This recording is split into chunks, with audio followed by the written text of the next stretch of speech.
Bethesda Home for the Blind is a voluntary and non-profit organization set up to give care to physically challenged persons who are visually impaired and helpless. Due to the great compassion of the promoters for the blind, the home was established to fill the gap in service delivery to this category of citizens. The idea to set up the home arose from the fact that the promoter, Mrs. Ohakwe, have siblings who are visually impaired. These provided them with first-hand knowledge and understanding of the difficulties the blind go through and the need to give them compassionate care and protection. The home emerged informally in the late 1990s when a few people brought their blind relatives to join siblings of the promoters who were being taken care of. By 2001, a home to take care and address the needs of the blind had been formed. Bethesda Home for the Blind formally commenced operation in January 2005. An application was filed for the registration and the home was registered with the Corporate Affairs Commission on May 4, 2006. The vision of the promoter, Mrs. Ohakwe, is to create a home that will serve as the center of excellence in caring for the visually impaired, to enable them feel like other members of the society and be self-reliant. The objectives of the home, as contained in its constitution filed in the Corporate Affairs Commission, are as follows: to promote the welfare of the blind in Nigeria, to carry out activities aimed at improving, sustaining and bettering the standard of living of the blind in our society, to specifically educate and care for the blind in a very decent and conducive home, to give a stress-free life to the blind by carrying out research involving in-depth study of the basic physiological needs of the blind, study of the mental health status of blind persons, etc.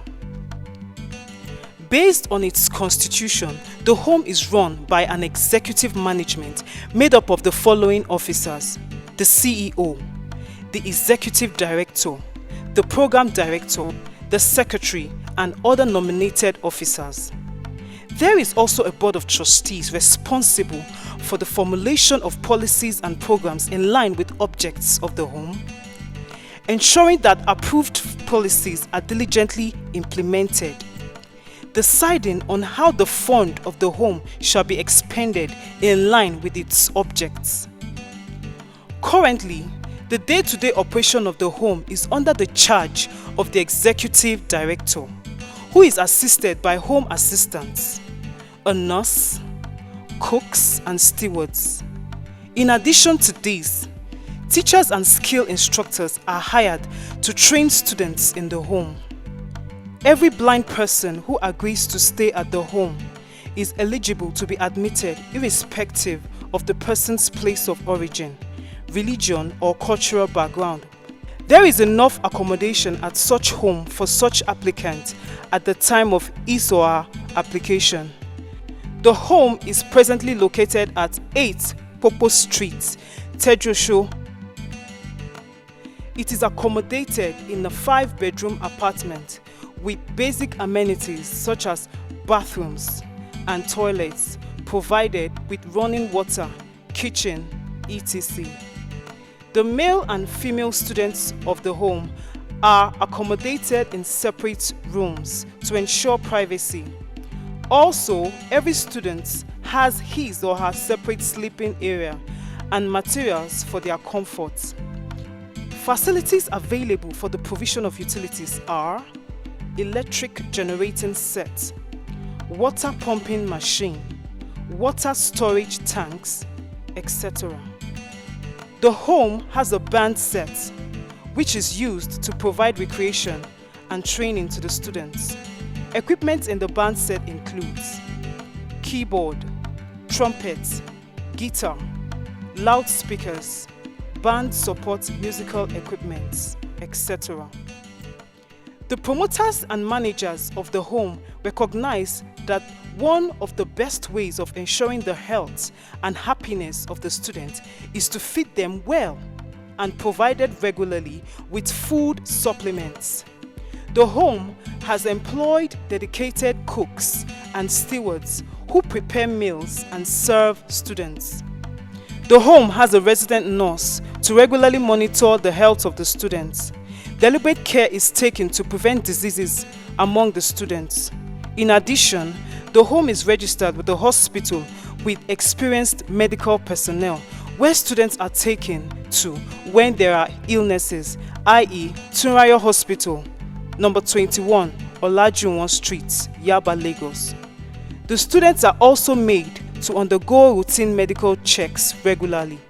There is a practice in the home for the students to engage in regular physical exercises to keep them fit both physically and mentally. This includes indoor games as well as outdoor guided trek, jogging and march pass.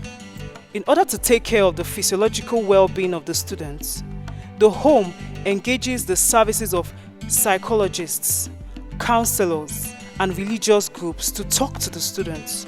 This enables them to be motivated and optimistic. So far, the home has facilitated eye surgery for 3 students at El Shaddai Specialist Eye Hospital, Aba, Abia State. 2 of the students who underwent the operations have regained their sight and have left the home. One of them had been blind for 5 years, while the other one was blind from birth for 22 years. The home believes that students can be made to be self-reliant irrespective of the loss of their sight. Consequently, they are made to undergo training and skills acquisition programs in the following areas: learning to read and write, proficiency in the use of computers and musical instruments, skills acquisition in drama and professional acting, skills acquisition in weaving of cane chairs, bags and shoes, making slippers and sandals, etc. While at the home, our former students composed and recorded music CD for sale to the public. The students as a group currently have in the market a recorded music cassette titled "It Is Not Permanent." The home has also produced a 2-part film titled "Tomorrow Lives," which features the students alongside prominent actors and actresses in the Nigerian movie industry like Justice Esiri, Emeka Okafor, and others.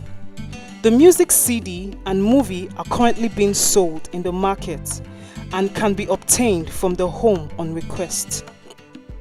The home is presently funded from the following sources: contributions from members of the Executive Council and trustees, gifts and donation from good-spirited members of the public, including food items and clothes, income from sales of works of arts and crafts of the students. The major challenge faced by the home is in the area of funding. Presently, funds contributed by the promoters and trustees, as well as donations and gifts from well-meaning people, though highly appreciated, is hardly inadequate. Strategies for improving service delivery: acquisition of a larger accommodation to enable the increasing number of blind people seeking to be admitted into the home to be accommodated. Introduction of formal education program in collaboration with other organizations to take care of young students' quest for knowledge. Funding of eye surgery for 3 students who are waiting to undergo the procedure. Acquisition of a braille perking machine for teaching students how to read and write. Acquisition of a bus for the home. Purchase of braille books. Purchase of clothing for the students. Funding of a gospel band and the production of more music album. The burden of running the home is becoming very great to the promoters that they cannot carry on without assistance. Therefore, The home uses this medium to appeal to all good-meaning people to come to its aid. Members of the public, corporate and government organizations and institutions, civil societies, and others can help the home one way or the other by providing donations and gifts, as well as sponsoring the funding of items planned to be acquired to improve services to current and prospective students.